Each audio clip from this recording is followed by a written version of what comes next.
Vamos a continuar con la lectura bíblica matutina. En esta ocasión vamos a tomar el capítulo 15 del segundo libro de Samuel, del versículo 1 al 12. Así que le pido que prepare su lectura, ya sea que lea con nosotros o nos escuche. Vamos a recibir la palabra de Dios. Gracias a todos los que nos ven, nos escuchan y nos escriben. Que Dios les bendiga rica y abundantemente. Y a la hora que nos esté escuchando, le enviamos también un saludo, deseando que el Señor le bendiga rica y abundantemente. Así que bueno, preparémonos para hacer esta lectura que, repito, segundo libro de Samuel, capítulo 15, versículo 1 al 12. Dice así la palabra de Dios. Aconteció después de esto, que Absalón se hizo de carros y caballos, y 50 hombres que corriesen delante de él. Y se levantaba Absalón de mañana, y se ponía a un lado del camino junto a la puerta, y a cualquiera que tenía pleito y venía al rey a juicio, Absalón le llamaba y le decía: ¿De qué ciudad eres? Y él respondía: Tu siervo es de una de las tribus de Israel. Entonces Absalón le decía: Mira, tus palabras son buenas y justas, mas no tienes quien te oiga de parte del rey. Y decía Absalón: ¿Quién me pusiera por juez en la tierra, para que viniesen a mí todos los que tienen pleito o negocio, que yo les haría justicia? Y acontecía que cuando alguno se acercaba para inclinarse a él extendía la mano y le tomaba y lo besaba. De esta manera hacía con todos los israelitas que venían al rey a juicio, y así robaba Absalón el corazón de los de Israel. Al cabo de 4 años, aconteció que Absalón dijo al rey: Yo te ruego que me permitas que vaya a Hebrón a pagar mi voto que he prometido a Jehová. Porque tu siervo hizo voto cuando estaba en Gesura en Siria, diciendo: Si Jehová me hiciere volver a Jerusalén, yo serviré a Jehová. Y el rey le dijo: Ve en paz. Y él se levantó y fue a Hebrón. Entonces envió Absalón mensajeros por todas las tribus de Israel, diciendo: Cuando oigáis el sonido de la trompeta, diréis: Absalón reina en Hebrón. Y fueron con Absalón 200 hombres de Jerusalén, convidados por él, los cuales iban en su sencillez sin saber nada. Y mientras Absalón ofrecía los sacrificios, llamó a Aitofel Gilonita, consejero de David, de su ciudad de Gilo, y la conspiración se hizo poderosa, y aumentaba el pueblo que seguía a Absalón. Hasta aquí termina esta lectura, queridos hermanos y amigos. Hagamos unas breves consideraciones de estos versículos. Primeramente, notamos que una sola de las dificultades de la familia de David sería más que suficiente para poder afectar la vida de cualquiera. Pero las dificultades familiares de David parecía que no tenían fin, una tras otra. La conspiración de Absalón no era sino la última de una serie de experiencias dolorosas. Recordemos, queridos hermanos y amigos, que David está enfrentando los juicios de Dios por el pecado que había cometido de adulterio y de homicidio y de mentira y de todo lo que podríamos hablar, que ya hicimos ese comentario. Y ahora vemos que la situación que enfrenta David es una situación complicada. David podía pensar que su hijo había madurado, acercándose a Dios por todo lo que había vivido también en el exilio que él mismo tomó. Pero obviamente este hijo, que era de doble corazón, tenía solamente una razón para seguir sus propios caminos, solo pensaba en lo que le convenía, solo pensaba en sus propios intereses y comenzó prácticamente una campaña abierta y total para ganar la aprobación de la nación y así desacreditar a su padre. Notemos esto, queridos hermanos.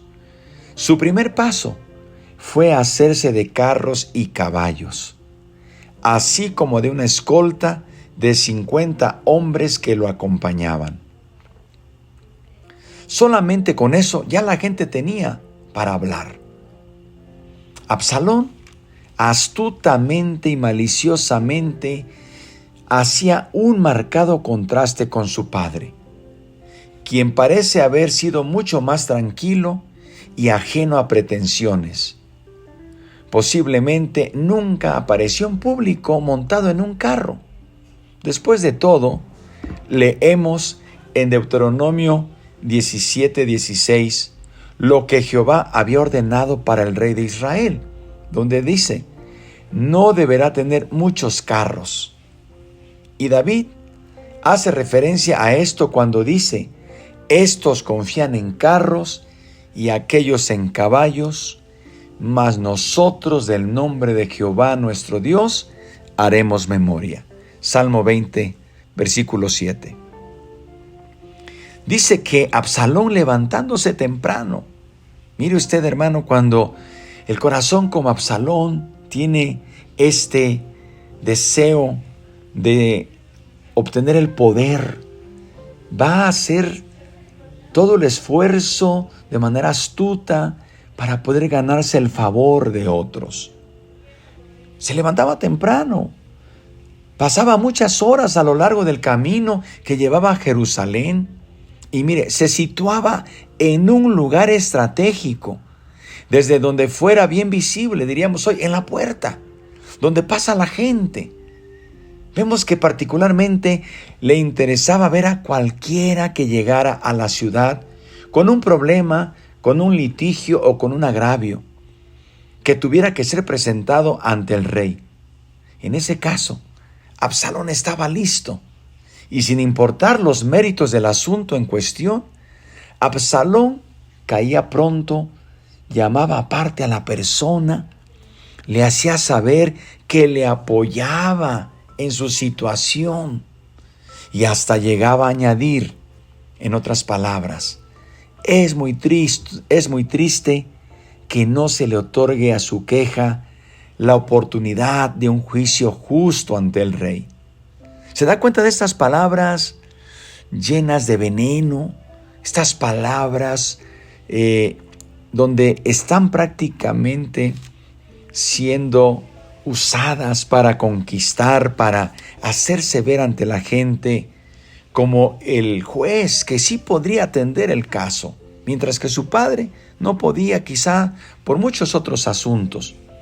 Además, queridos hermanos y amigos, mire usted, las mentiras y difamaciones.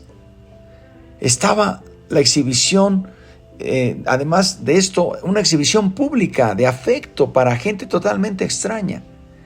Los besaba, les apretaba la mano, les daba un abrazo seguramente. Eran parte de una componenda, eran parte de toda una forma de actuar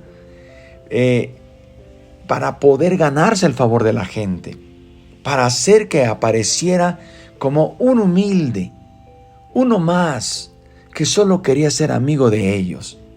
Hermanos, esa conducta estuvo así por años, dice la Biblia, y así les robaba Absalón el corazón a los de Israel. ¿Se da cuenta? Ponga usted mucha atención, porque esa forma en que Absalón utilizó es una forma astuta que tiene un corazón lleno de mentira. No podemos ganar el favor de la gente de esa manera. Es la gracia de Dios, es el buen testimonio. Solo Dios es el que da la aprobación. Note usted esto, para ir terminando. Absalón esperaba únicamente el momento oportuno para hacer su movida final hacia el trono. La insurrección se mantuvo a escondidas de su padre hasta el último momento. Bajo el pretexto de que necesitaba cumplir con un voto que según él había hecho mientras estaba exiliado, Absalón solicitó permiso para ir a Hebrón, sabiendo que su padre iba a estar más que complacido al ver sus intereses por cumplir con una promesa sagrada hecha a Dios. David vería en eso un indicio de que su hijo se acercaba a Dios. Fue estando en la ciudad de Hebrón, su lugar de nacimiento, que envió mensajeros a cada una de las tribus de Israel, anunciando que había sido proclamado rey en esa ciudad. Quizás el apoyo más fuerte a su pretensión provenía del pueblo de Hebrón. Quizá no les había gustado que David trasladara la capital de Hebrón a la ciudad de Jerusalén. El hecho de que unos 200 hombres estuvieran dispuestos para acompañar a Absalón desde Jerusalén hasta Hebrón, sin saber en lo que se involucraban, da una idea de la capacidad que tenía este hombre para manipular y para usar a las personas. Entre quienes acudieron también estaba Aitofel, uno de los más respetados consejeros de David. Queridos hermanos, aquí nos damos cuenta cómo entonces se está formulando este plan que va a llegar a sus últimas consecuencias. Veremos en la siguiente lectura, en este mismo capítulo, cómo llega a su final este plan malévolo. Pero como todo aquello que está fuera del plan de Dios no va a prosperar jamás. Pero bueno, eso veremos y también vamos a ir viendo el desenlace. Por lo pronto, yo le invito para que oremos, pidamos a Dios que aplique su palabra a nuestro corazón y también oramos por las necesidades. ¿Qué le parece? Padre, gracias por tu palabra. Te pedimos, Señor, que la apliques a nuestro corazón, que nos des entendimiento. Habla a cada corazón. Pero también, Padre, te pedimos por las necesidades, por las peticiones de oración. Las ponemos en tus manos preciosas, en el nombre precioso también de nuestro Señor Jesucristo. Muchas gracias. En el nombre de Jesús, amén. Hermanos y amigos, Dios les bendiga. Gracias por haber estado con nosotros. Aquí les esperamos el día de mañana con el favor de Dios para continuar con nuestra siguiente lectura bíblica matutina. Por lo pronto, que la paz de Dios sea con usted.